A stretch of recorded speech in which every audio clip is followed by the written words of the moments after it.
Hello and welcome back to module number 3 in social insights. I'm so excited to dive deeper into Instagram insights. Now that we've tackled Facebook analytics, let's take a peek at Instagram, and we're going to need our mobile phone for this because the best insights that you can get are living right within the app on our mobile devices. So why don't you grab your phone and follow along as I go through the different sections available to us in Instagram insights. So first and foremost is where to find them. How on earth do we get there? So I want you to go to your main profile, your main feed on Instagram. And in the top right-hand corner, you're going to see 3 horizontal lines, 3 horizontal bars. I want you to click on that, and that's going to open up a little drop-down menu, or maybe even swipes up from the bottom. This is going to give you a bit of different information. Your settings live in here, a bunch of different things live in here, but you should see insights a couple of the ways down, probably third down, 3 or 4 down. Click on Insights, and it's going to take you to that far right screen, and it's going to default you to the last 7 days. Now, something very different about our Instagram Insights versus Facebook is that most places within Instagram Insights, you can't choose your time period. So if you want to be looking at your Instagram Insights on a regular basis, you need to be looking at it every single week, not every single month or even longer. So make sure that you keep that in mind and look at it at the end of every single week if you do want to be paying attention to this. So we can see here on our summary page, it's going to give us a little bit of information, our overview, the total number of accounts that we reached in those last 7 days and any increases over the last period. All of our content interactions, it's going to group all of those interactions together, any likes, comments, shares, saves, all of that good stuff. And again, any increase or decrease compared to the previous period. A little bit of information about our total followers. This is our audience. And then we can see here that we did have a little bit of a dip, but it's 0.1%. So nothing really to, be too concerned about there. And then down here, the content you shared. This is where we can get a little bit more detailed into the posts and what's performing well and what's maybe not performing so well. But we'll get to that section in a little bit. So the first area that we're going to go to is we're going to go into accounts reached. So you just simply click on this little arrow far right side, and it's going to open up into these 2 screens. Okay, so your reach is going to show you your reach as well as your impressions from the last 7 days. And like I said, it's always going to compare it against the previous period. So you can see here lots of green. So we definitely like the look of that. It's going to tell you the days of the week that you reached more accounts than other. This usually coincides, of course, with the days of the week that you're posting. So if you didn't post on a Thursday and a Sunday, of course, you're probably not going to have reached as many accounts on those days versus the others. So you'll usually see that correlation there. It's also going to show you account activity and top posts by reach. So you can see at a glance in the last 7 days what your top posts were based on the number of accounts that particular post reached. So you can see a lot of great information here. Your account activity. So this is any activity that your actual profile got. So how many visits did your profile actually get? 154 people, because of the accounts that we reached, then went and visited our profile. How many website taps did we get? So this is how many website clicks we got right on our main profile, the URL that we can include in our bio. Any email button taps, this is one of the calls to action that you can choose to add to your business account on Instagram. And then if you have get directions, if you have that button enabled as well, how many taps that button got. And then, of course, your phone number, any call taps that it got. So those are email, get directions, and call are 3 of those additional call to action buttons that you can choose to enable on your Instagram bio or profile. It's also going to tell you information on your stories as well as your IGTV videos is here. And you can click on see all to open that up further. And it's going to give you more information on how many people were reached by your stories and your videos that you posted on IGTV. So really valuable if you're active on those 2 features.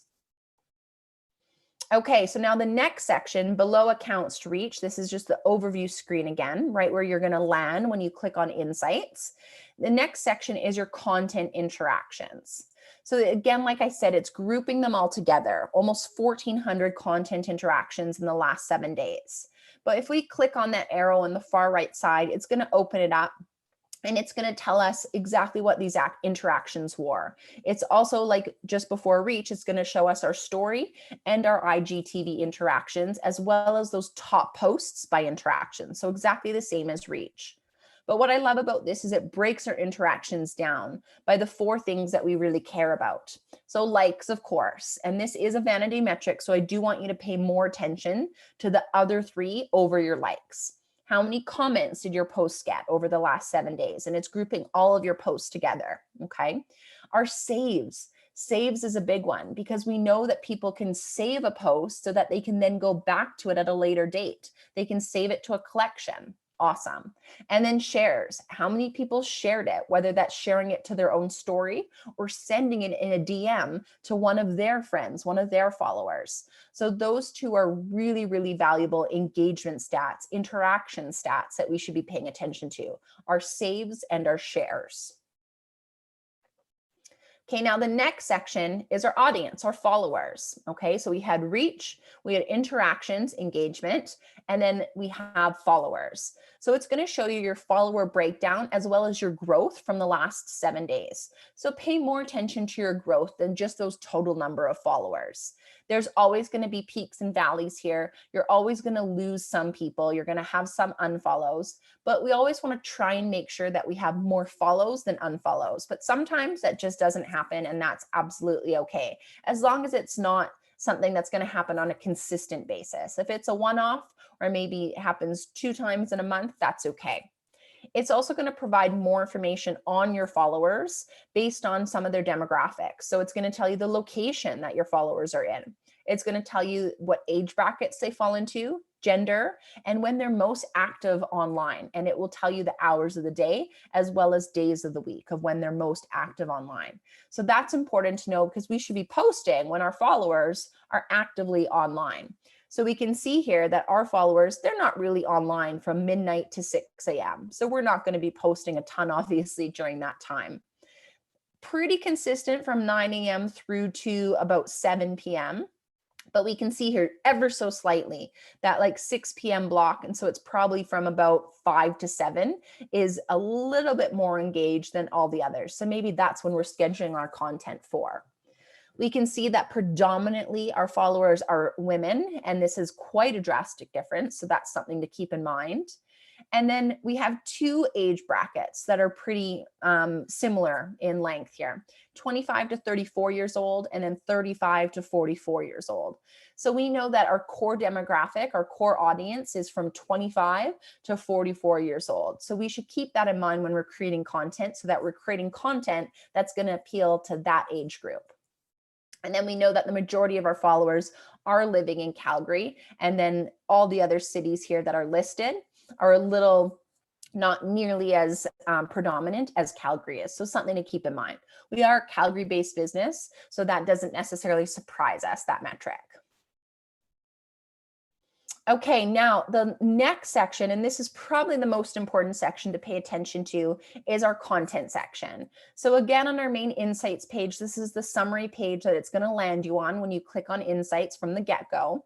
If you scroll down to content you shared, you can see this arrow right here beside, it's going to give you your 5 posts, the last 5 posts. But if you click on the arrow, it's going to open up to this screen right here, and it's going to show you all of your posts. Now, what I love about this is that you can now choose your time period, and this is really, really valuable. So it's always going to default you to any, reach, and last year. And I'll show you on the next slide what the difference between those 3 are, okay?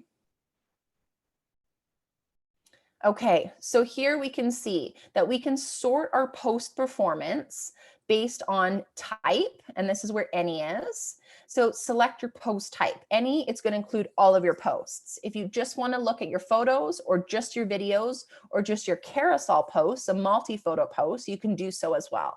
I always keep it on any because I want to see all of my posts against each other. Then you can choose what metric you're comparing them on. It's going to default you to reach, the number of unique people that have seen that particular post.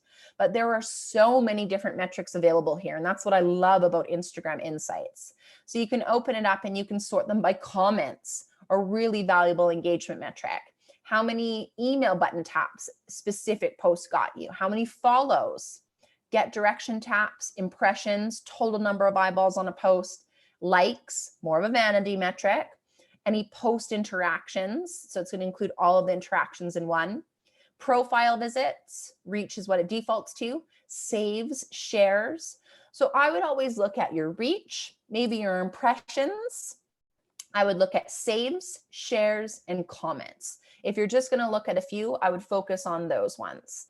And then last but not least, you can choose the exact time period that you want to be comparing.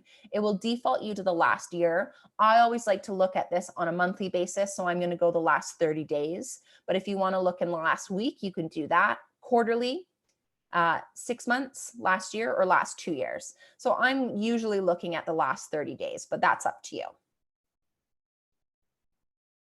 Okay, now beyond that, so this, let's go back to this for just 1 second. If you go the last 30 days, this is a really easy way to get those top 3 performing posts and your bottom 3 performing posts, especially if you go the last 30 days, because then you know that the top 3 right up here, those are your top performers based on the metric that you're choosing. And then if you scroll down to the bottom of that, depending how many posts you've posted in the last 30 days, it's probably not a ton, maybe 30 at most, probably something like 15 to 20.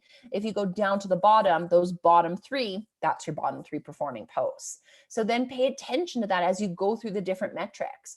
Oftentimes, as you move through the metrics that I mentioned, those top 3 don't change an awful lot. And so that's telling you something. If they're your top performers based on comments and reach and saves and shares, then you definitely know that those are your top performing posts. Okay. So now you can get an even more detailed look into certain posts. So I like to do this for the top performers only. So once I've identified what those top 3 performing posts were for the month, I then go and find them in my feed. So once I find the post in my feed, I can click on View Insights in the bottom left-hand corner. I want you to go to one of your posts right now and follow along here so you know exactly how to do this. So find your post from your feed, whichever one. I like to do it on those top performing posts. Click on View Insights, bottom left-hand corner, blue text. When you click on View Insights, it's going to bring up this menu from the bottom. It's going to be a swipe up, and then you swipe it up so it expands to your full screen. And this is going to give you an even more detailed look at how this post performed. Okay, it's going to show you your vanity metrics, of course, atop the cross here, at the top here, across the top here. It's going to tell you your interactions as well as the discovery. So let's spend a quick moment talking about our vanity metrics. Your likes, of course, your comments, a little bit better, engagement stat, meteor, perfect. Pay your most attention to the last 2 here, okay, the 3rd and 4th stats. So the paper airplane, that is your shares. So that's how many people shared this post, either via direct message to a friend, to a family member, or they've shared it in their story. So that's the biggest form of social flattery, just like Facebook, right? So pay attention to that paper airplane. That's how many shares this particular post got. And then this little badge here, this little flag, that's how many people saved it. So they saved it to collection. So that means that they liked it enough that they want to go back and visit it a second time, a third time, or at a later date. So those 2 are really valuable. We want to see those as high as possible, okay? It's going to tell you how many profile visits you got from this particular post, how many accounts you reached, 17,000. This is all organic. And how many interactions were taken from this post, any interactions on your profile, different than a comment and a like. These are those profile visits, those website clicks from your bio URL, any calls, if anyone clicked on the call button, and so on and so forth. Then your discovery section. Let's pop over to the next slide. Okay, your discovery section is going to show you your reach and impressions, and it's also going to tell you any followers that you gained from this particular post, which is really cool. So what we want to pay attention to the most is this stat right here. So out of the accounts that we reached, what percentage weren't following you? This is usually relatively low. Usually the percentage of people following you are pretty high, okay? So when this spikes anything over truly probably 40%, 50%, we want to pay attention to that, okay? Because then we know that we probably had a lot of shares.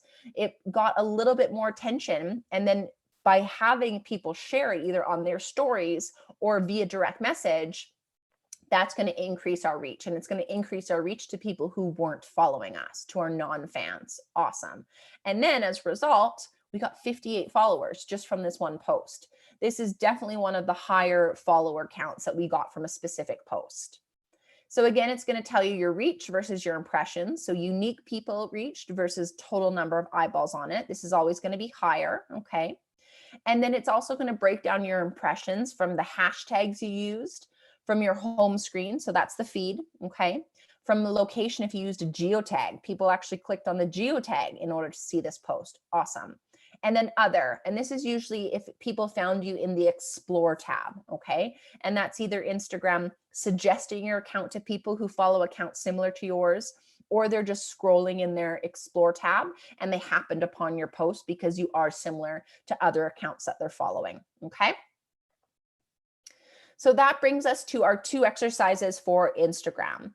I want you to do the 2 workbook exercises for both your Instagram feed, your posts, as well as your Instagram stories. So Instagram post performance, and it's very similar to our Facebook post performance. So I want you to look at those top 3 performers and your bottom 3 performers. Choose 2 or 3 metrics to base that on, and make sure that you're marking down what those metrics are for the top 3 posts and the bottom 3 posts. And then what insights can you garner from this? The days and times of your posting. What was the imagery or graphics that you used? Was it a video? Was it a photo? Was it a carousel? And then the captions and any hashtags that you used. Did you have a longer hashtag, a shorter a longer caption or a shorter caption? Pay attention to that. And then next, your Instagram story performance. So take a look at those top performing stories as well as your bottom performing stories and base it on your reach and maybe how many tap forwards and tap backs you got. And then what insights can you garner from those? The days and times again of posting is important. The imagery or graphics used, were the top performing ones all videos? Did they all have humans in it? What sort of similarities can you draw? And then what engagement features did you use? Did all the top performing ones have polls in it or have a quiz in it? Some sort of engagement feature or sticker that you're using from right within Instagram stories. Pay attention to that so that you can be using more of those if they perform well, which I bet you they will. Okay, so that concludes our 3rd module. So our 4th and final module is coming up next, and this is all about analyzing our content so that we can take the numbers, what we've just learned, our deep dive into both Facebook and Instagram insights and analytics, and now we're going to take that content, analyze it to figure out how we can then tweak our strategy, tweak our content, evolve it so that we can continue doing more of what's working and less of what's not. I will see you in the final module real quick.